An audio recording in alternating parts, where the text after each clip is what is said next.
think we're missing Grayson, and that's it so far.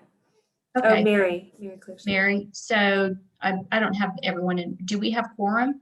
We do. Okay. Well, let's go ahead and call the meeting to order. And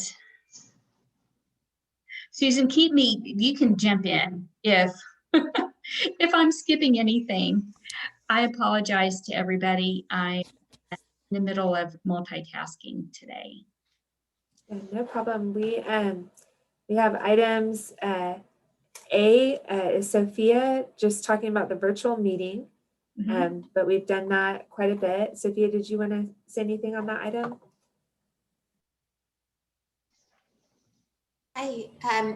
Not particularly, other than just a reminder to stay muted when you're not speaking, and to state who you are when you are speaking, so that we can take accurate minutes. Perfect. Thank you, Sophia. Yeah. And item B, we do not have anyone who has signed up to speak. Is that still the case, Susan? Right. I don't have anyone signed up. Okay. Fantastic. So we are on to the legislative regular agenda, item C, which is consideration and possible action to approve the minutes from February 22nd of 2021. Do I have a motion to approve those minutes? Nikki, second, Nikki Brennan. I'm sorry, who made the motion? Oh, I moved, and then Nikki seconded. Okay, so Chuck moved to accept the minutes, Nikki seconded. Any discussion? No. All right, all in favor, say aye or raise your hand. Aye.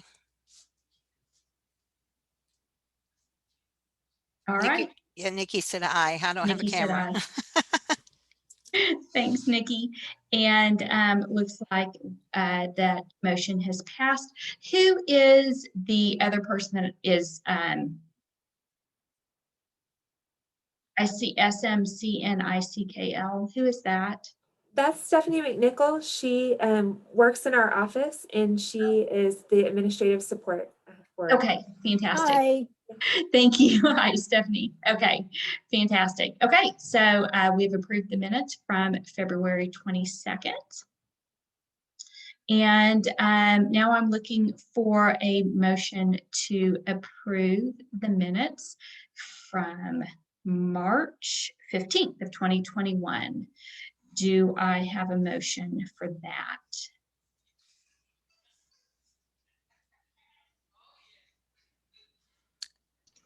Okay, So moved. Okay, and I'll second. Thank you, Chuck. And I'll And second. who seconded? Nikki Brennan. And Nikki seconded that. Any discussion? No. All right. All in favor of approving the minutes from March 15th, say aye or raise your hand. Aye. Fantastic. Any opposed? Okay, our minutes are approved from March 15th. Thank you. Okay, on to item D. We have a presentation and update on the May 11th, 2021 City Council discussion on goals, and Susan will be presenting that. Take it away, Susan. All right, thank you. Can everyone see the screen over here where it says housing update? Yes. Great. Yes. I have 3 screens, and so I'm trying to negotiate that and still be able to see everybody.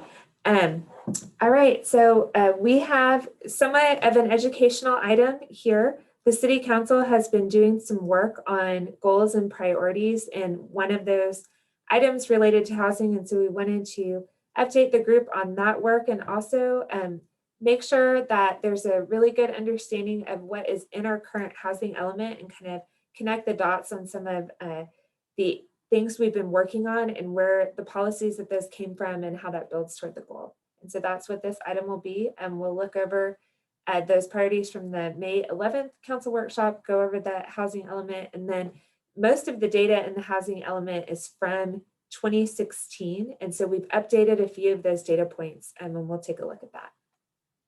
So as background, the council did some visioning sessions on February 5th and 6th a few months ago. And the areas of emphasis that came out of that were 5 different things: growth, downtown, housing, governance, and economic development.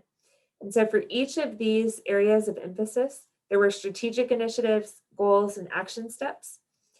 So we'll look at the ones related to housing. This is just an image of what the outcome of that visioning workshop was. And this was kind of a series, and Sophia can speak to this a little bit more if I leave anything out. But the council came up with things they wanted to work on, and then the city staff also then worked on some action steps related to those strategic initiatives and goals. And so at the end product of that, they worked with a consultant and they came up with this matrix. And so this is just one of the pages. There's about 15 pages in that document, but this kind of gives you an idea of what that activity looked like. And so for housing, I think there were 3 pages related to that with strategic initiatives, goals, action steps. And at the workshop last week, the council actually voted on these action steps to help prioritize a work plan for staff. And so what they really are trying to do is get more information for the council on these items. These aren't exactly things that are moving forward necessarily, but these are things that the council would like additional information to make decisions with. Did I characterize that correctly, Sophia? Yes, it in some cases there are things that we're working on already, but I think it really is a good identifier of what where the council wants to spend time digging in a little deeper this year. Great. And so as you can see there's a column on the far right that says voter, and what the council did is this matrix was actually printed on large boards, and they went in the lobby and they put stickers next to the action steps that they wanted to work on. And Wendy probably remembers doing things like this during the comprehensive plan update. And so it was an interactive activity. They did this, they took a break in the workshop, they went out and put stickers in, and then one of the analysts put all the information together and they presented it at the end of the workshop. And so there were a few housing items that came out of that. And so the next couple of slides are just going to be those strategic initiatives where there were at least 2 council members who placed stickers on an item. And I think that was a total of 6 action steps. And so this first one is the strategic initiative was to establish an affordable housing policy. And the goal was to allow for more housing diversity, including tiny homes, townhomes, studio homes, homes that have a smaller footprint. And the action step was include new housing products and standards in the UDC evaluation and update. We may have mentioned before that we are planning on, as a planning department, looking at the Unified Development Code. That's going to be a longer process. And so as part of that process, we'll include looking at this diversity of housing. The next strategic initiative was to establish a multifamily housing policy that encourages mixed-use development. There's been some council conversation over the past year of, is this the right spot for multifamily? Should commercial be included near this multifamily? Are these services integrated? So the goal that they identified here was to determine a ratio of single family to multifamily units for the city. And that's overall. An action step was to enhance the 2030 comprehensive plan guidelines on multifamily. And so there are things included in the 2030 plan, both in the housing portion and also in the land use element that kind of speak to locations for multifamily and kind of our full housing stock. And we'll get into that in a few slides. The next strategic initiative got some council votes was to encourage the development of executive housing, with the goal being define the needs and qualities of executive housing and define the action step being define executive housing and the demand in the marketplace. That's when that the owner was a dual between planning and economic development. This was listed in the housing emphasis, but this isn't something that's typically worked on with our housing work necessarily. The next item was to establish strong development standards, ensure quality housing products.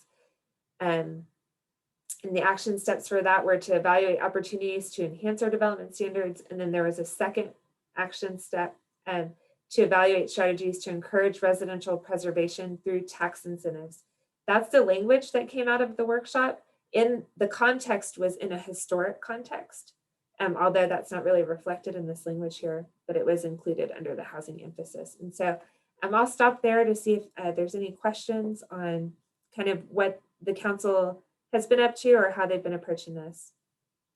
Susan, is there a general definition of executive housing?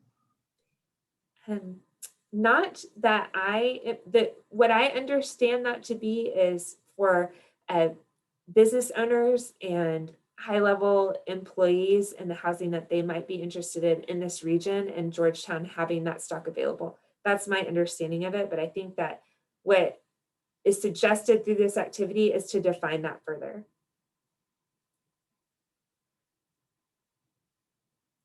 Thank you. For the city. Yeah. Do you have any other questions on this? Okay. And there's a larger handout, and we can send that out if that's helpful, to kind of see the council members that voted on it. And there are other items too related to housing, and some of them we're already working on, and we'll see that when we work on take a deep dive into the housing element here in a second.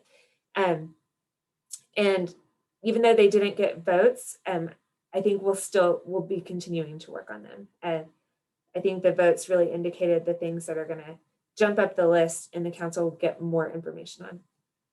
So you've seen this slide before. This came out of our training. I mainly included it again just as a reminder that we do have quite a bit of data in our appendices, and you can find that on 2030.georgetown.org. And so we have the housing element document. It's pretty short. It's about 15 pages, but then we have a lot of supporting documentation in the appendix where there's data that our housing consultant provided us.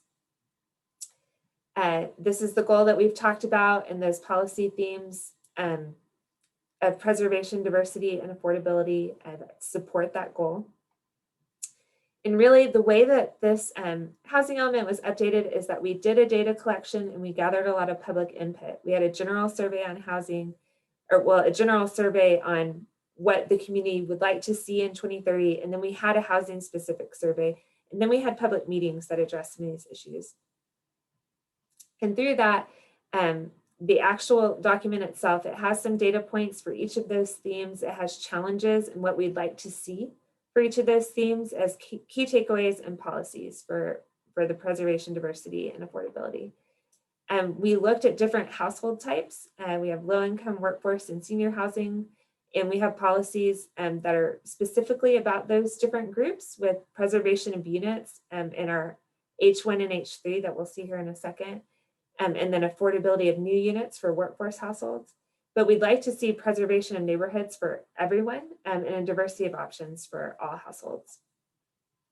This is a legend that has quite a bit of information here, but we'll talk about some of those action steps, and we just wanted people to have a reference for some of the symbols and time periods and costs that you'll see. So just starting with preservation, if you look at the actual document, each of those themes has a little blue box that says takeaways, and that's where this information is coming from. But really preservation, the main things that we found out through our data and our public input is that we want to preserve our non-subsidized housing stock because that's where a lot of our existing affordable and workforce housing lies. And it's a lot more cost effective to preserve what we have than to try to build new affordable and workforce housing. And so that's one of the things that came out of that. And we also found that the preservation of our existing neighborhoods is critical for people who want to stay here in Georgetown. So here's some of the policies that we have. We want to preserve our existing housing stock. We want to do some targeted neighborhood preservation. We want to support some owners' abilities to stay in their homes. This is talking about some neighborhoods where values are increasing a lot. And we want to maintain and promote the neighborhood character of all of our neighborhoods. Some of these action steps we've been talking about in our work plan, but we just wanted to kind of make sure that everyone understood, we have really specific action steps that are tied to policies that work towards that goal. So those H1, 2, 3, and 4 that we just had on the previous slide, each have some action steps, and you'll remember that we've been doing some of these things. So we recently expanded the home repair program to workforce households by increasing that eligibility requirement from the 50% to the 80% AMI.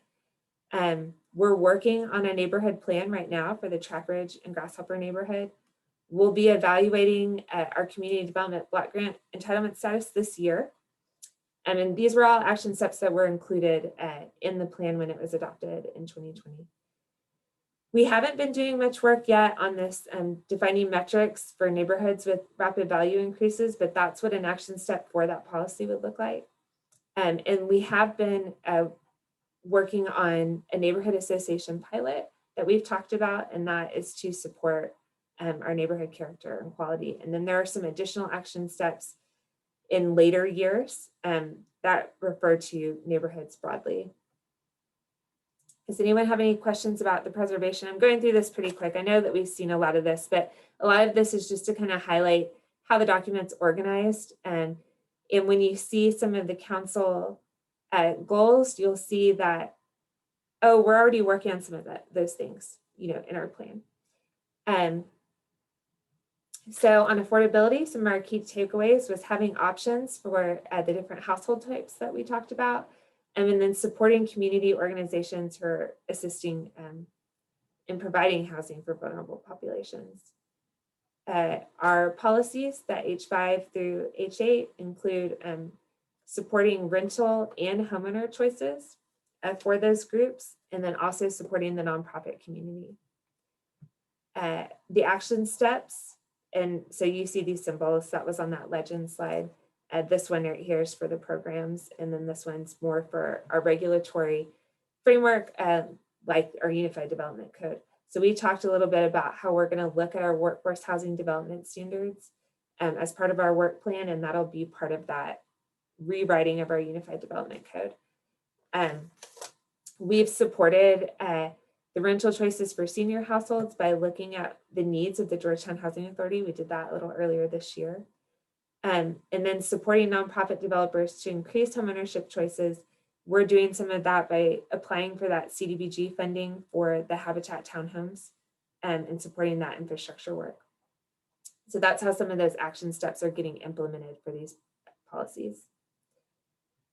For diversity, the key takeaways that came out of that data and public input were to increase options in the distribution of housing types, and then to have opportunities and coordination of services to support aging in place. Aging in place is one of the things that we heard in our public input during the plan update process.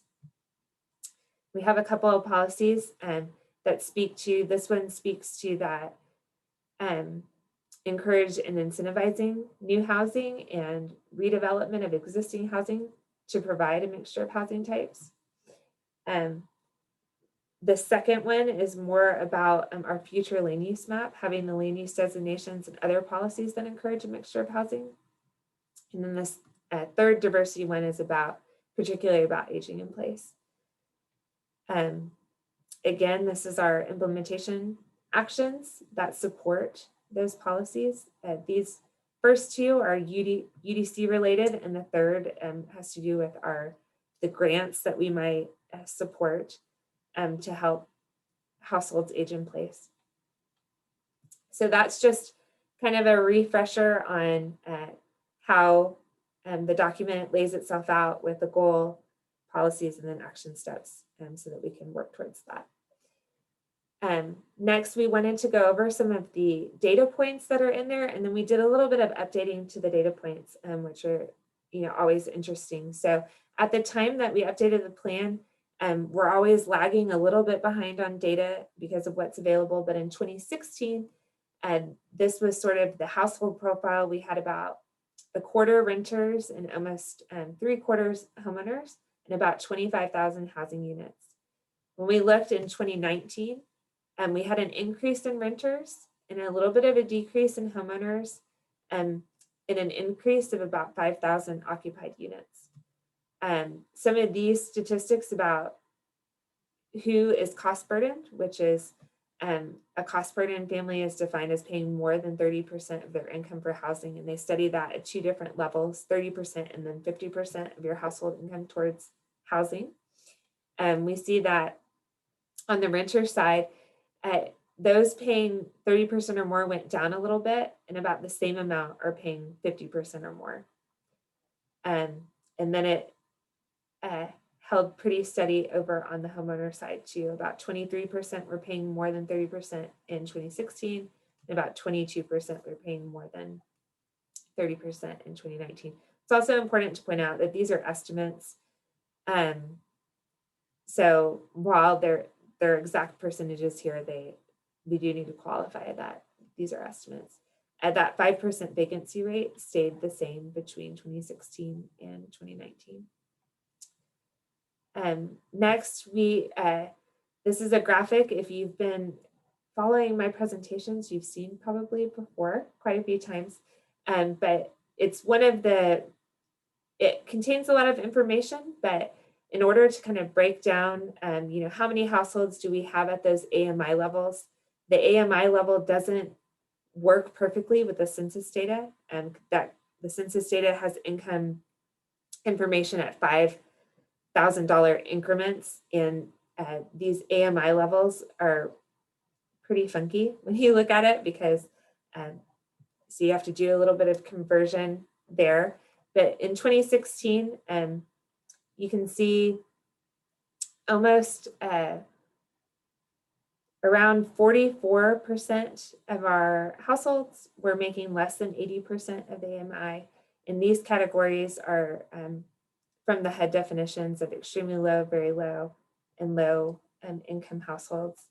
In 2019, you can see the extremely low went from 12% to 14%. We again increased from around 25,000 households to 30,000 households. And our area median income went from $78,000 to $96,000. These are all values for a family of 4. And so here's kind of a summary of that information. We increased from about 5,000 households, about 20%. We also increased in our area median income quite a bit from 2016 to 2019. It was kind of interesting because I was looking at the area median income for 2020 and 2021. It was this big jump in 2016 to 2019, but in 2020 and 2021, we went from 96 to around 97 to around like 98.5. So a little more gradual increases in our area median income. And then you see we did have an increase in renters. This graphic, which is a little fuzzy because I took it right out of our element, talks about the senior households we have. In 2016, we had 10,000 out of 25,000. And in 2019, we had around 13,500 out of 30,000. And you can see the breakdowns here. And really, to understand this well, you kind of have to spend some time with it. That's what I've been doing over the past couple of days. So I'm happy to take any questions after this meeting too, if you think of anything. After that, the senior households is measured mostly by the 1 and 2 person households, which is a lower area median income. And so then I think that is actually our last slide on that. And now I went through that data pretty quickly. Does anyone have any questions or comments that they'd like to say on this?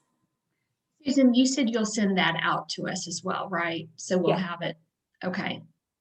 And Yeah, this it's was one of those things that I could imagine sitting here and kind of digging into for a while. So, yeah.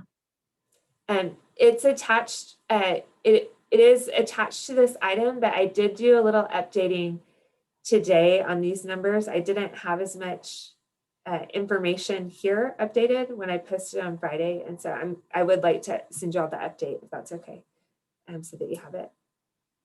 Susan, I'm curious, can you go back to this slide you were on a second ago? Yes. Okay. So how does that I guess those percentages, how do they compare maybe with surrounding communities and just on a national level, homeowners versus renters? I can definitely get that to you. We've done a little bit of that work. I don't really want to, the only one I know right offhand is that Austin, I think, has more renters than they do homeowners. So we have a pretty high percentage of homeowners. I know that, but I can get that more exact information out to the group. Okay, thanks. Anyone else have any questions for Susan on this presentation?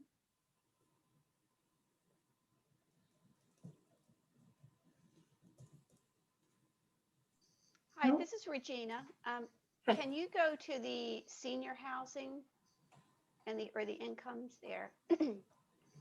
So I guess the one thing that would be skewed there would be, we have Sun City, and while the incomes are, probably moderate or lower, their total,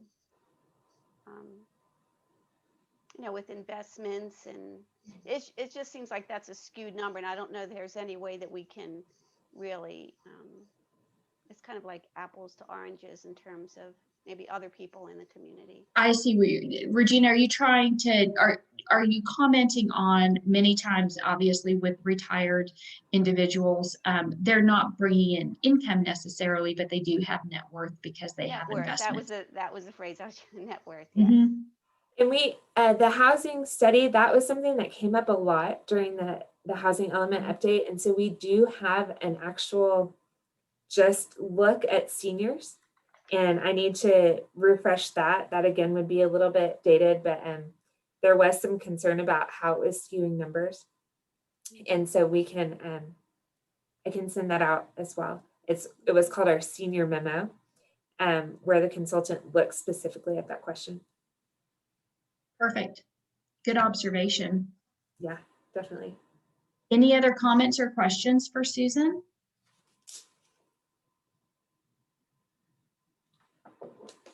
Okay. Should we go on to the next item Oh, on I our? have one more question, and that might be, the value of homes in Sun City, or in what range? That's like 500,000 or, mhm. And Did you get many that, of those, and Susan? many of those they're owned, they're right out owned, wholly owned. Yep. I think some of that was addressed in this document. And so I will refresh on that and send that out to the group too, what I have. Okay, thanks. Yeah, thank you. Thank you. Okay, are you ready to move on, Susan? Yeah, if Okay. the group is, then we can. So the next item on our agenda is the neighborhood plan update, and Susan's going to give us a presentation on the progress of the TRG and San Jose neighborhood plans. Thank you. All right. So we're going to talk a little bit about the kickoff visit that we had maybe 2 weeks ago now, and then go over the project timeline and the next steps. So we had a kickoff visit that was May 3rd to May 5th. We had the San Jose Steering Committee meeting on May 3rd and the TRG Steering Committee meeting on May 4th. The consultants met with a variety of stakeholders, from longtime homeowners, council members, developers, builders, reverends from 2 of the churches in the TRG area. And then there was a neighborhood tour of each neighborhood. So the consultants had a very busy 3 days while they were here, but made a really good connection in both neighborhoods and got to meet quite a few people. And then we had about a 2-hour steering committee with each neighborhood that night. And at the steering committee, we reviewed initial findings from plan review that they did, talked about what community outreach and engagement would look like throughout the plan, and then each neighborhood did an asset mapping exercise. And it was more than asset mapping because they also identified concerns that they had in each of the areas.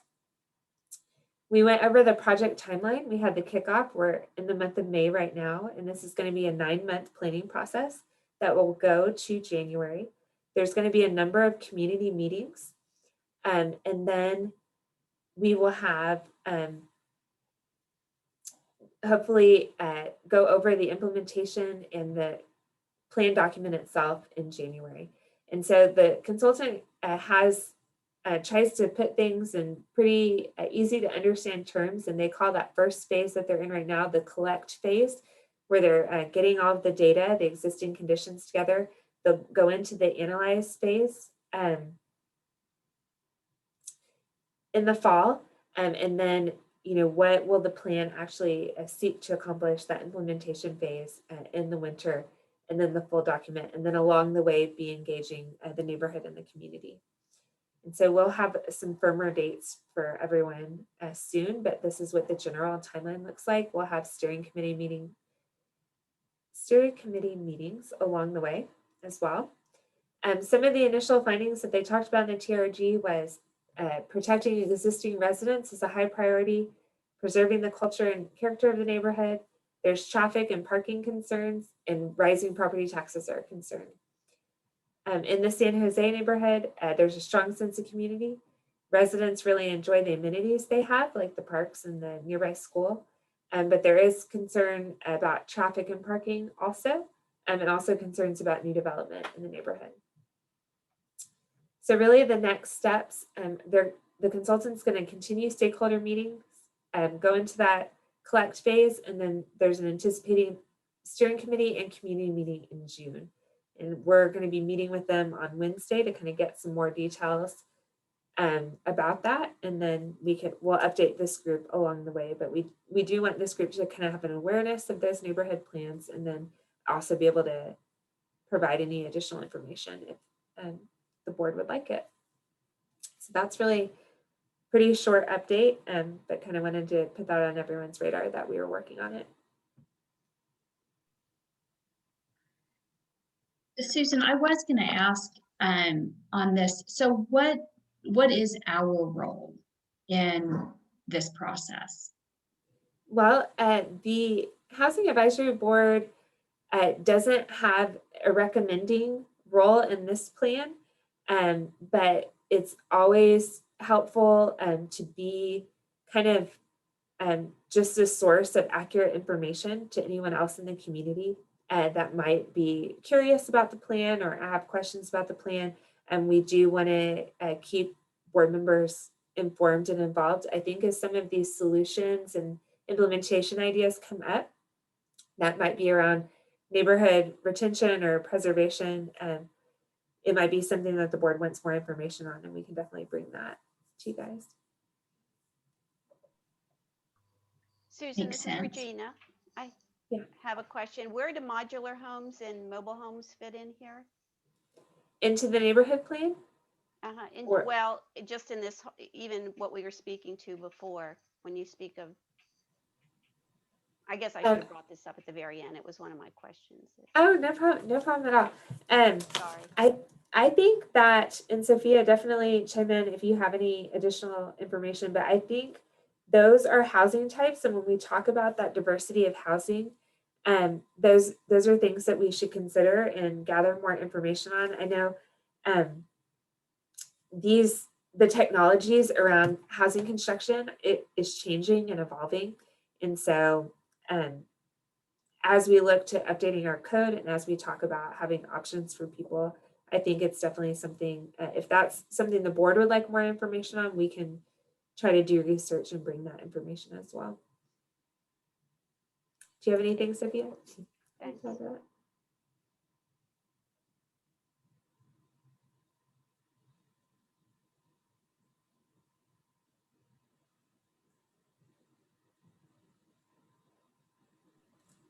Any other questions or comments for Susan?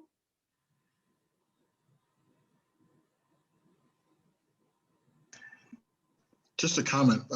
I would imagine that all of us are invited to any of the community meetings. Absolutely. Well, Chuck was one of the stakeholders that met with the consultant. Did you have anything, Chuck, that you wanted to add from that experience or stakeholder meeting? It was a pleasant experience.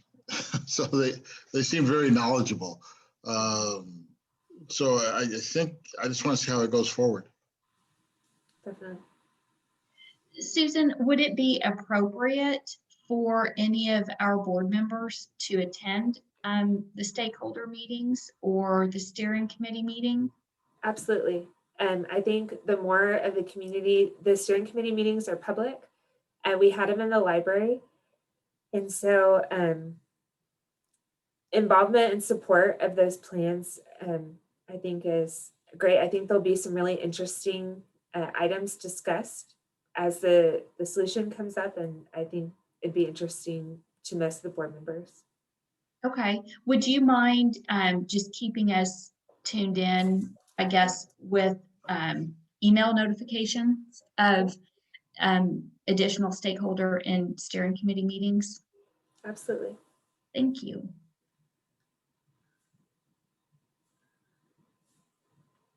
Any other questions or comments on this agenda item? Did you have anything else you wanted to share about it, Susan? I don't think so. To add on to what Chuck said, it was a really encouraging visit. A lot of energy in both neighborhoods, and I feel like the consultant brings a really good experience in other communities to the project. Perfect.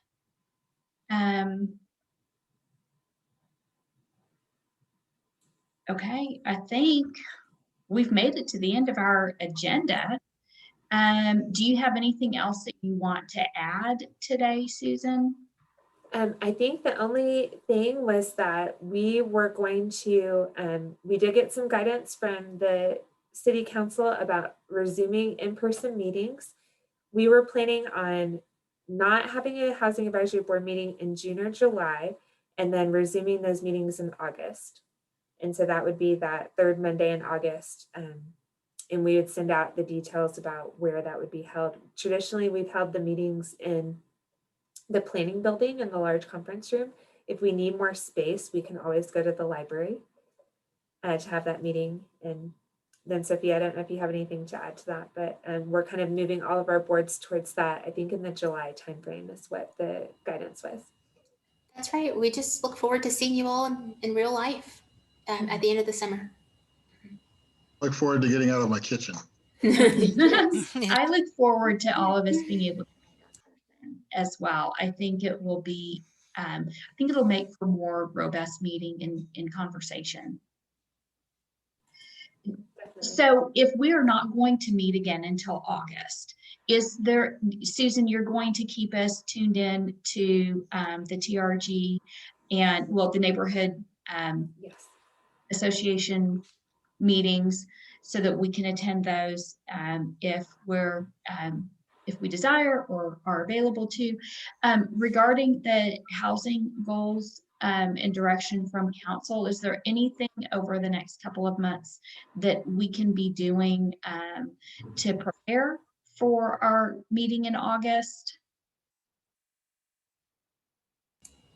I don't think so in the moment. I think the next steps following, next upcoming steps include Susan and I working together to establish a sort of an action plan, a loose action plan that we can propose to the city council, identify any resources that may be needed to support that work.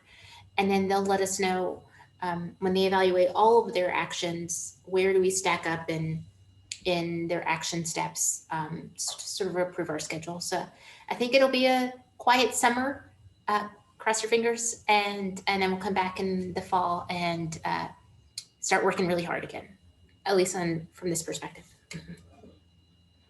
Hey. Anyone have anything, last words, comments? Nice presentation, Susan. Yes. Thank you. Nice to see all your faces. Thanks. Okay, then I guess I will look for a motion to adjourn. I motion that we adjourn. Was that, who was that? Regina. Regina. Thank you, Regina. Do I have a second? Second. Thank you. Chet seconded that. All in favor of adjourning, say aye or raise your Aye. hand. All right. We are officially adjourned at 4:11 p.m. And everybody have a safe and fun summer. Hopefully I'm going to try to attend some of these neighborhood meetings. So hopefully I'll see some of you all there this summer. Otherwise, I'll see everybody in August. Thank you. Thank you. Thank you. Bye-bye. Bye. Bye.